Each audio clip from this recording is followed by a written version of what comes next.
Back home in the redwoods.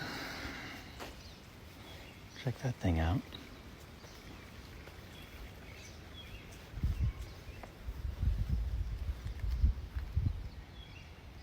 Does that say courtesy?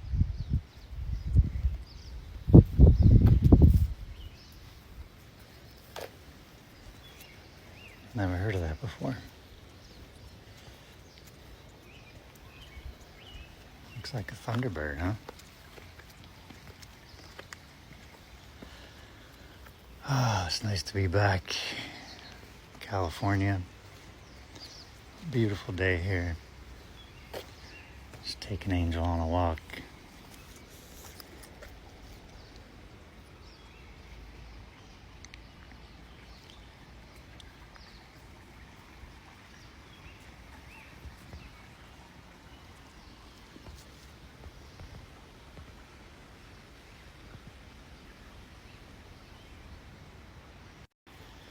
It's amazing to me just how different places can be, how diverse this country is. As I walk around in a flannel shirt on June 1st, and it's perfect.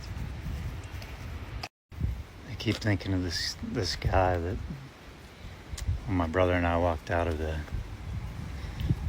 Bulwark event, there was a guy that recognized my brother.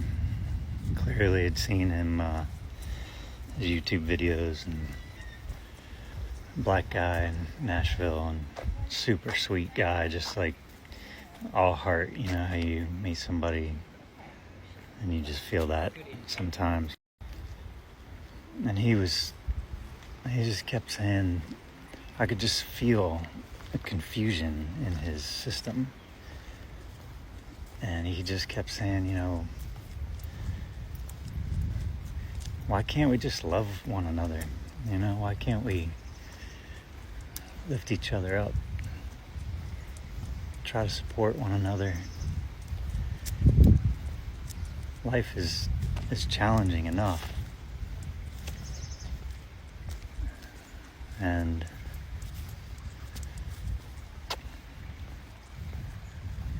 yeah, I keep thinking about that guy. He really stuck with me that whole trip, and even still. And I felt coming back on that plane from Nashville, I felt a lot of sadness, a lot of grief. I think around that, just around the division and the hate.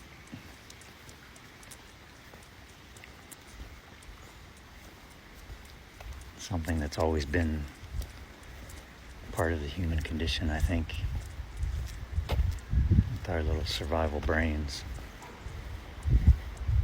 that still dominate.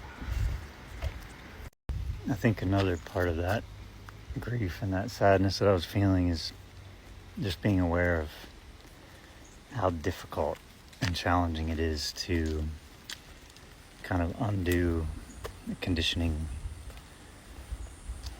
of our upbringings, how difficult it is for me,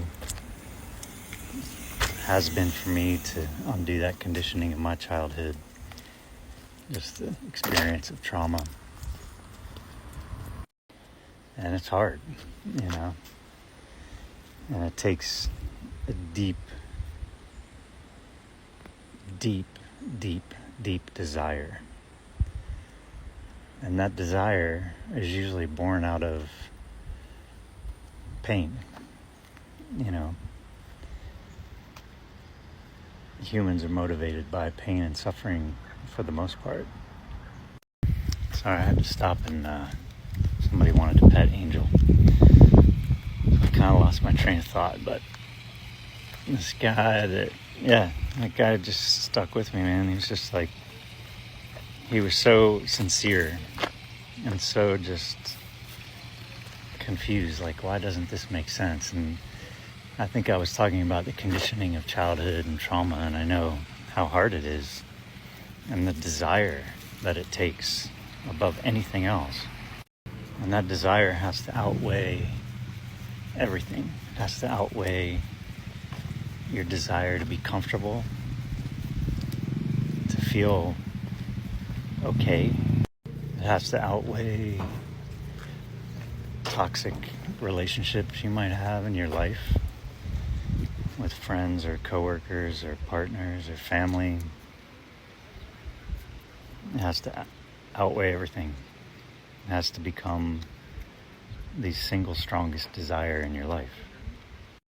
It also requires a high tolerance for just being uncomfortable, the unknown, feeling like nothing's changing. And it requires some serious stamina, man, to change things that were wired in as a child. And I was talking to somebody earlier and just about, the culture of the South and the people that are kind of indoctrinated into this MAGA lifestyle. And they asked me the question, they said, knowing what you know about healing trauma in your own life, do you think these people will ever change? And my answer is no. I don't. Not the ones I saw. The majority of the ones I saw. There will be, some here and there that do. And I think that's just the evolution of humanity that we're experiencing right now, that there will be people that choose the path of evolution and healing, and people that choose to just numb out, anesthesia, my brother called it, when we were walking down that street on Broadway. That's what I saw. That's what I felt, as a cultural coping mechanism.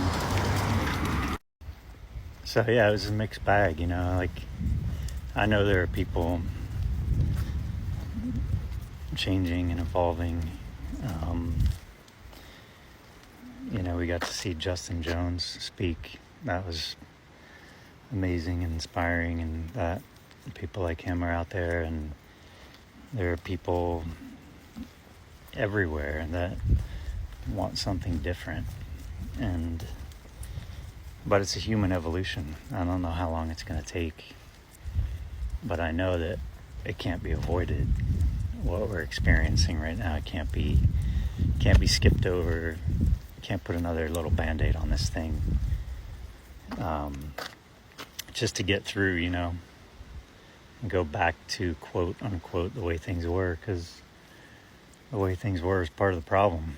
So I don't know, got me thinking, that's for sure.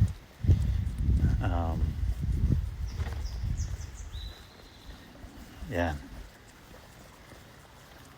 we're living through a collective, a portion of the process of a collective trauma healing, and it's an ugly portion. It's the portion that ramps up the discomfort to wake people up, and that's oftentimes one of the hardest portions to live through. But that's where we're at least that's how I see it.